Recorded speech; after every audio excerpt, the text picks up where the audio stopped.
Hello students, welcome to preparation point IAS. So I hope आपकी बहुत अच्छे से तैयारी चल रही है, बहुत मेहनत कर रहे हैं आप लोग। ठीक है जी, तो हम भी आपके साथ खड़े हैं आपकी इस मेहनत में। ठीक है, तो आज हम लोग कर रहे हैं हमारी लास्ट वाला जो पार्ट है हमारा ऑनगोइंग, जो हम लोग डिटेल सिलेबस कर रहे हैं उसका।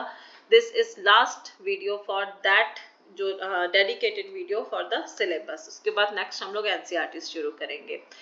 तो आज हमने करना है पेपर 4 जो कि है हमारा जनरल स्टडीज 3।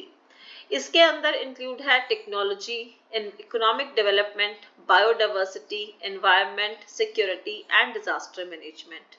अगर हम डिटेल में कहें तो मैं आपको सारे जो टॉपिक्स है वो पढ़ के बोल के बता देती हूँ, करने तो हमने हैं ही। ठीक है, जैसे सबसे पहले है इंडियन इकोनॉमी, तो जो भी उसके रिलेटेड इश्यूज हैं, ठीक है, किसके इसके अंदर जो आते हैं इश्यूज, जैसे प्लानिंग के रिलेटेड इश्यूज या mobilisation of resources, growth, development and employment. ठीक है जी, उसके बाद आ गया इंक्लूसिव ग्रोथ, और उसमें से जो इश्यूज अराइज होते हैं, इंक्लूसिव ग्रोथ होती है जब हम सबको साथ लेके चलते हैं, ठीक है, हर एस्पेक्ट को ध्यान में रखते हैं।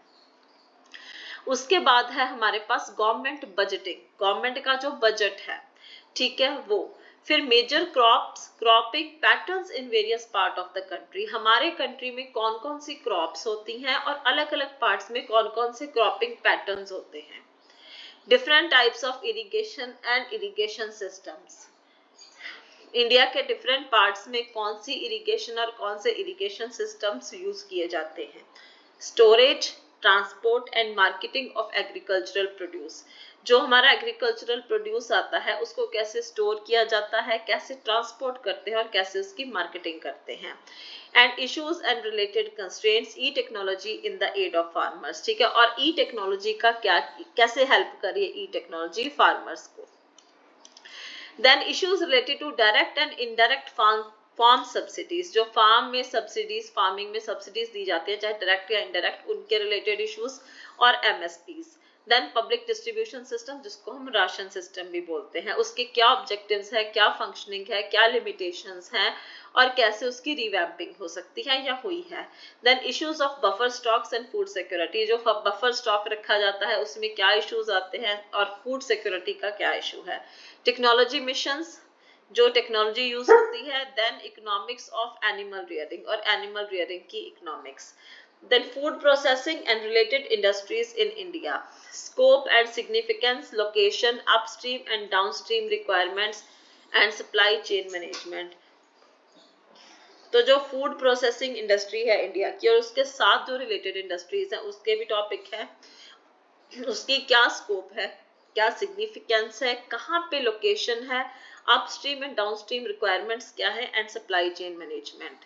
Then comes land reforms in India, India में कौन कौन सी लैंड रिफॉर्म्स हुई है, लिबरलाइजेशन के क्या इफेक्ट है इकोनॉमी पे, change in industrial policy and there effects, जो इंडस्ट्रियल पॉलिसी में चेंजेस कौन कौन से हैं, उनका क्या इफेक्ट हुआ इंडस्ट्रियल ग्रोथ पे। उसके बाद इंफ्रास्ट्रक्चर भी स्टडी करेंगे, जिसमें एनर्जी है, पोर्ट्स है, रोड्स है, एयरपोर्ट्स है, railways etcetera.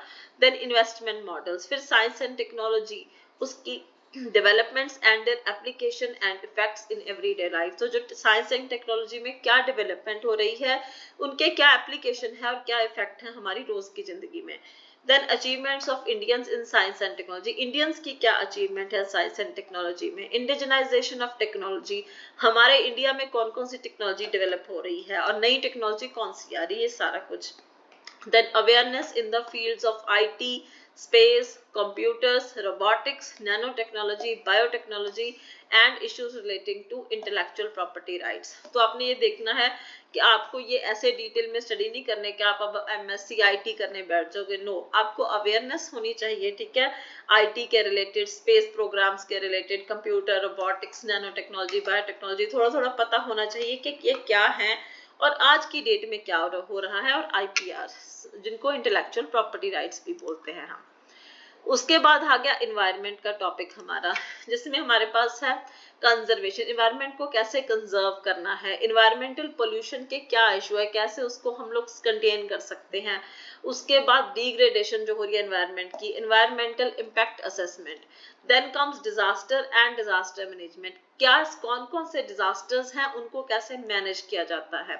Linkage between development and spread of extremism, जो हम लोग डेवलप हो कर रहे हैं, अपनी सोसाइटी डेवलप हो रही है, और जो हमारी जो एक्सट्रीमिज्म डेवलप हो रहा है जिसको टेररिज्म बोलते हैं, उनका क्या लिंक है आपस में। उसके बाद स्टेट और नॉन स्टेट एक्टर्स जो हैं वो क्या, एक्सटर्नल स्टेट और नॉन स्टेट एक्टर्स जो बाहर से, उनका क्या रोल है, हमारी इंटरनल सिक्योरिटी को क्या चैलेंज दे रहे हैं external state and non state actors, ठीक है।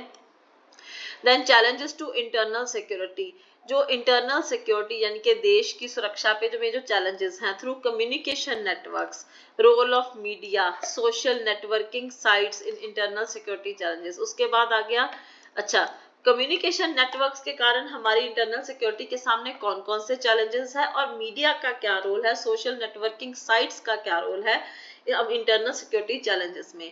Then basics of cyber security आपको पता होनी चाहिए। उसके बाद मनी लॉन्ड्रिंग और उसको कैसे प्रिवेंट किया जा सकता है, ये ठीक है जी। देन कम्स हमारे पास security challenges and their management in border areas, जो हमारे बॉर्डर एरियाज है वहां पे कौन कौन से सिक्योरिटी चैलेंजेस है, उनको कैसे मैनेज किया जा सकता है। Linkages of organised crime with terrorism, जो ऑर्गेनाइज्ड क्राइम है उसका टेररिज्म के साथ क्या लिंक है।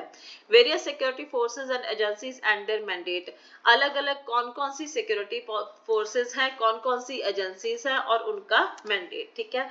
उसके बाद हमारे पास आ गया हमारा पेपर 5 जो क्या है general studies for ethics and integrity, ठीक है। ये मैं आपके सामने, सॉरी, ओके, यहाँ पे ये है हमारा paper 4, okay.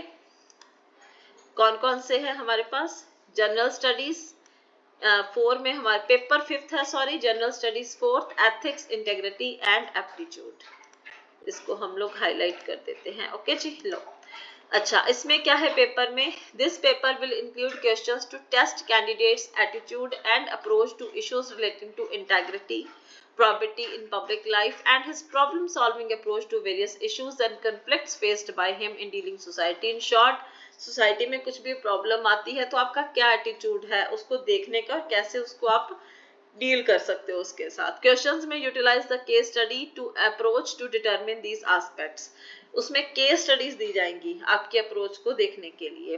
Ethics and human interface, essence, determinants and consequences of ethics in human actions, dimensions of ethics, ethics in private and public relationship, फिर human values हैं, lessons from the lives and teachings of great leaders, बड़े बड़े leaders, ethics के बारे में आएगा, और जो है ह्यूमन वैल्यूज के बारे में, ठीक है। तो कुछ ना कुछ समझो, ये मॉरलिटी का टॉपिक आ गया, ठीक है जी। तो बड़े जो हमारे लीडर्स हुए उनकी जिंदगी के बारे में पढ़ना, उनकी टीचिंग्स क्या थी, या जो रिफॉर्मर्स थे, एडमिनिस्ट्रेटर्स थे, उनके बारे में जानना।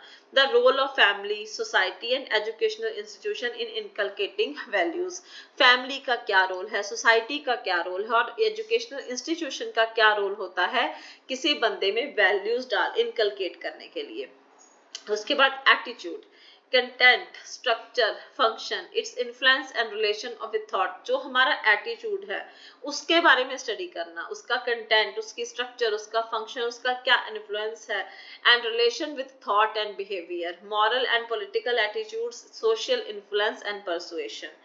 Then aptitude and foundational value for civil service, integrity, impartiality, non-partisanship, objectivity, dedication to public service, empathy, tolerance and compassion towards weaker sections। तो जो गुण जो है एक सिविल सर्वेंट में होने चाहिए वो सारे। Emotional intelligence concepts, their utilities, application in administration and governance। Emotional intelligence के क्या concept हैं, क्या utility है, और administration और governance में इसके क्या जो है इसका एप्लीकेशन क्या है इसकी, ठीक है, एडमिनिस्ट्रेशन गवर्नेंस में। Contributions of moral thinkers and philosophers from India and the world, India में और पूरी दुनिया में जो moral thinkers और philosophers हैं उनकी क्या contributions रही हैं। फिर आगे public service values and ethics in public administration। तो पब्लिक सर्विस वैल्यूज क्या क्या हैं, एथिक्स की बात करें पब्लिक एडमिनिस्ट्रेशन में, status and problems, ethical concerns and dilemmas in government and private institutions, laws, rules, regulations and conscience as sources of ethical guidance, accountability and ethical governance, strengthening of ethical and moral values in governance, ethical issues in international relations and funding corporate governance। तो ये सारे हैं, ठीक है जी। उसके बाद आ गया property in governance, ठीक है, कंसेप्ट ऑफ पब्लिक सर्विस, फिर फिलोसॉफिकल बेसिस आ गए गवर्नेंस के, इंफॉर्मेशन शेयरिंग है, ट्रांसपेरेंसी इन गवर्नमेंट है, right to information, code of ethics, code of conduct, citizen charter, work culture, quality of service delivery, utilisation of public funds, challenges of corruption, case study on above issues. Then last है आपके पास paper 6 and paper 7 जो कि आपके optional subject रहेंगे, जो भी आप चुनोगे उसके paper 1 and paper 2। So guys ये था लास्ट पार्ट, ठीक है जी।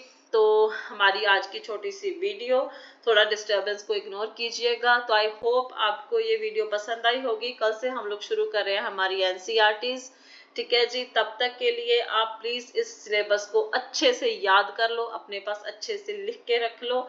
कल से शुरू करते हैं हम लोग NCERTs. Thank you so much, study hard and जय हिंद।